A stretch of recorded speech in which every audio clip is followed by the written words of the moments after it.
ఈ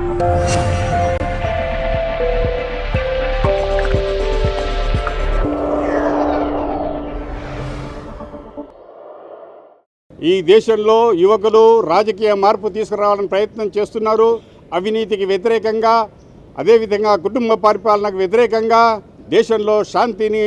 కాపాడంలో విఫలమైనటువంటి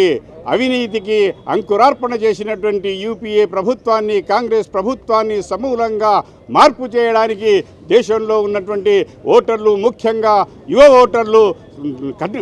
నిర్ణయం తీసుకున్నారు. ఈ నిర్ణయానికి అనుగుణంగా హైదరాబాద్ పార్లమెంటు నియోజకవర్గంలో కూడా మతోన్మాదానికి మారుపేరుగా, అలనాటి రజాకార్లకు మారుపేరుగా ఈనాడు కూడా భాగ్యనగరంలో హైదరాబాదు ప్రాంతం లోపల శాంతిని భగ్నం చేస్తూ రాజకీయ పబ్బం గడుపుతున్నటువంటి, మతోన్మాదం మీద రాజకీయాలు నడపాలని చూస్తున్నటువంటి ఎంఐఎం అభ్యర్థి సలావుద్దీన్, ఈ యొక్క అసదుద్దీన్ ఓవైసీ యొక్క అనుయాయుడు, తనయుడు,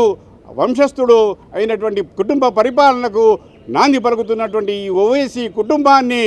రాజకీయాలకు దూరంగా పెట్టడానికి హైదరాబాదులో ఉన్నటువంటి ఓటర్లందరూ కూడా సమిష్టిగా, సంఘటితంగా మార్పుకు నాందిగా నరేంద్ర మోడీ నాయకత్వంలో ఎన్డీఏ ప్రభుత్వం రావడానికి హైదరాబాదు ఓటర్లు ఈ మతోన్మాద శక్తులను దుర్మినాడి, దేశ విచ్ఛిన్న శక్తులను దుర్మినాడి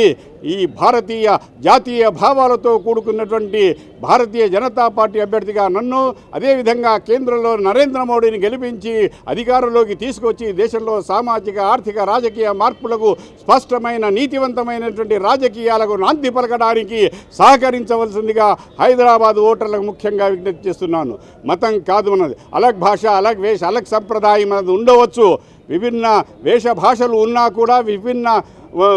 ఆచార పద్ధతులు ఉన్నా, మత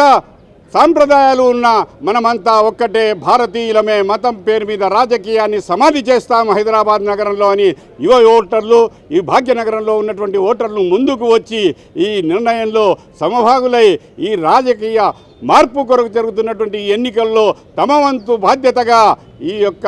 నియోజకవర్గంలో ఎంఐఎం అభ్యర్థిని ఓడించి భారతీయ జనతా పార్టీ అభ్యర్థిని కమలం గుర్తుకు ఓటు వేసి గెలిపించి సుస్థిర పాలనకు నాంది పలకవలసిందిగా ఓటర్లకు సవినయంగా విజ్ఞప్తి చేస్తున్నాం.